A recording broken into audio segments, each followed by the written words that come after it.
투자의 세계에는 수많은 조언이 있습니다. 하지만 정작 오래 살아남은 사람들의 이야기는 화려하지 않습니다. 워런 버핏의 오랜 동반자였던 찰리 몽거는 평생 큰 돈을 벌었지만 방식은 늘 단순했습니다. 그는 무엇을 했느냐보다 무엇을 하지 않았느냐로 더 유명한 인물입니다. 남들이 뛰어들 때 그는 종종 가만히 있었습니다. 남들이 흥분할 때 그는 오히려 더 차분해졌습니다. 이런 태도가 어떻게 수십 년의 부를 만들었을까요? 오늘은 찰리 몽거가 평생 지켜온 5가지 원칙을 통해 부자들의 생각법을 함께 들여다보겠습니다. 이 이야기는 단순한 투자 조언이 아닙니다. 퇴직연금을 운용하는 분에게도, 자녀에게 자산을 물려주려는 분에게도, 그리고 노후를 준비하는 모든 분에게도 적용되는 삶의 원칙에 가깝습니다. 그런데 이 5가지 중에서 많은 사람들이 가장 쉽게 어기는 원칙이 하나 있습니다. 그 이야기부터 차근차근 풀어보겠습니다. 먼저 첫 번째 원칙입니다. 찰리 몽거는 자신이 완전히 이해하지 못하는 일에는 손을 대지 않았습니다. 아무리 매력적으로 보이는 산업이나 금융상품이라도 그 구조를 스스로 설명할 수 없다면 투자하지 않았습니다. 이 원칙은 은퇴 자산을 운용하는 분들에게 특히 중요합니다. 최근 몇 년 사이 복잡한 구조의 금융상품이 쏟아졌습니다. 레버리지 상품, 파생 결합 상품, 이해하기 어려운 해외 자산까지 선택지는 계속 늘어났습니다. 문제는 상품이 복잡할수록 설명은 화려해진다는 점입니다. 수익률은 높아 보이고 위험은 작아 보입니다. 하지만 이해하지 못한 채 들어간 투자는 위기가 왔을 때 가장 먼저 흔들립니다. 몽거의 원칙은 단순합니다. 이해하지 못하면 하지 않는다는 것입니다. 이게 참 묘합니다. 너무 당연한 말인데 실제로 지키는 사람은 많지 않습니다. 두 번째 원칙은 사람에 대한 원칙입니다. 몽거는 아무리 뛰어난 기회라도 신뢰할 수 없는 사람과는 함께하지 않았습니다. 사업이든 투자든 결국 사람이 하는 일입니다. 숫자가 아무리 좋아도 파트너가 성실하지 않다면 그 숫자는 언젠가 무너집니다. 이 원칙은 자산 관리에서도 그대로 적용됩니다. 투자를 권유하는 사람의 실력만큼이나 그 사람의 신뢰도를 함께 봐야 한다는 뜻입니다. 특히 은퇴를 앞둔 시기에는 다시 일해서 손실을 메울 시간이 많지 않습니다. 그렇기 때문입니다. 이 시기일수록 누구와 함께 자산을 다루는지가 더 중요해집니다. 세 번째 원칙은 레버리지와 투기에 관한 것입니다. 몽거는 빠르게 부자가 되려는 유혹을 가장 경계했습니다. 큰 빚을 내서 베팅하거나 단기 수익률에 집착하는 방식은 그의 원칙과 거리가 멀었습니다. 레버리지는 오를 때는 수익을 키워주지만 내릴 때는 손실도 그만큼 키웁니다.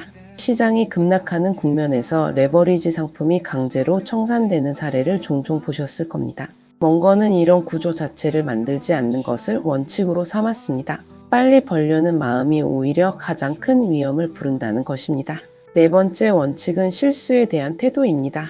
몽거는 잘못된 판단을 인정하는데 주저하지 않았습니다.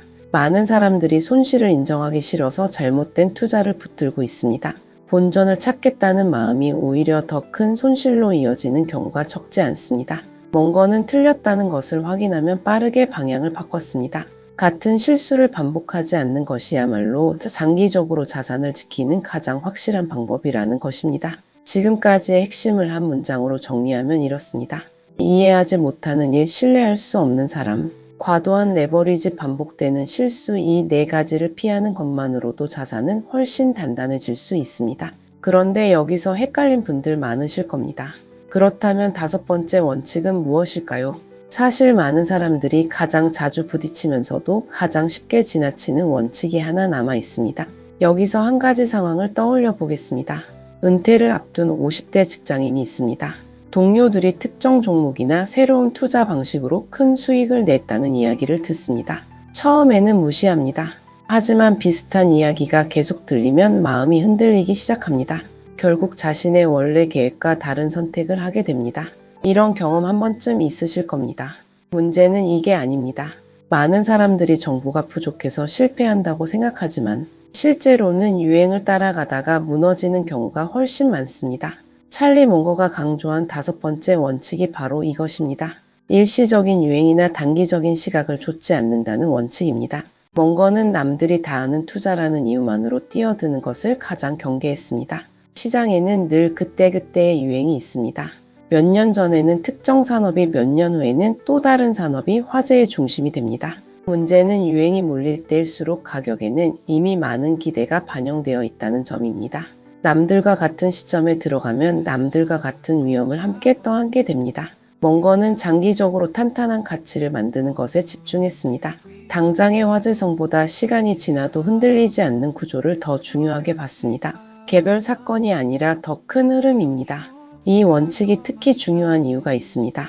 앞선 4가지 원칙은 비교적 스스로 통제할 수 있는 영역입니다.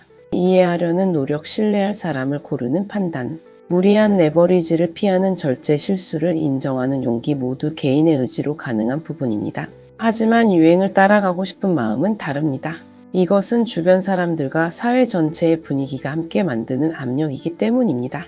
그래서 5번째 원칙이 가장 지키기 어렵고 동시에 가장 중요합니다. 멍거는 이 원칙을 지켰기 때문에 남들이 화려한 수익을 자랑할 때도 흔들리지 않을 수 있었습니다. 그리고 유행이 꺼진 뒤에도 여전히 남아있는 자산을 만들 수 있었습니다.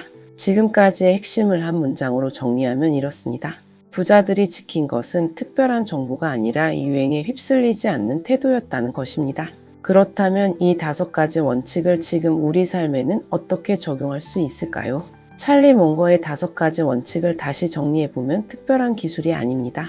이해하지 못하는 일을 피하고 신뢰할 수 없는 사람을 멀리하고 무리한 레버리지를 쓰지 않고 실수를 빠르게 인정하고 유행을 좇지 않는 것입니다.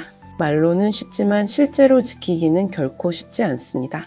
특히 은퇴를 준비하는 시기라면 이 원칙들은 더 큰 의미를 갖습니다. 젊을 때는 실수해도 다시 일해서 만회할 시간이 있습니다.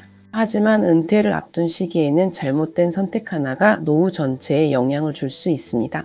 그렇기 때문에 화려한 수익률보다 흔들리지 않는 원칙이 더 중요해지는 시기이기도 합니다. 경제 뉴스는 늘 새로운 기회와 새로운 유행을 이야기합니다. 하지만 오랫동안 살아남은 사람들의 이야기를 들여다보면 결국 남들과 다른 선택이 아니라 흔들리지 않는 원칙이 있었다는 공통점이 있습니다. 그래서 오늘 이야기의 핵심은 어떤 투자를 해야 하느냐가 아닙니다. 무엇을 하지 않을 것인지를 먼저 정하는 것이 더 중요할 수 있다는 것입니다. 오늘 여러분께 질문 하나 드리겠습니다. 여러분은 유행을 따라갔다가 후회했던 경험이 있으신가요? 아니면 남들과 다른 선택을 했다가 오히려 좋은 결과를 얻으셨던 경험이 있으신가요? 여러분의 경험을 댓글로 나눠주시면 많은 시청자분들에게도 큰 도움이 될 것입니다. 다음 영상에서는 워런 버핏과 찰리 멍거가 실제로 위기의 순간마다 어떤 선택을 했는지 구체적인 사례를 통해 함께 살펴보겠습니다. 구독과 좋아요는 한 번 더 생각해 보게 만드는 힘이 됩니다.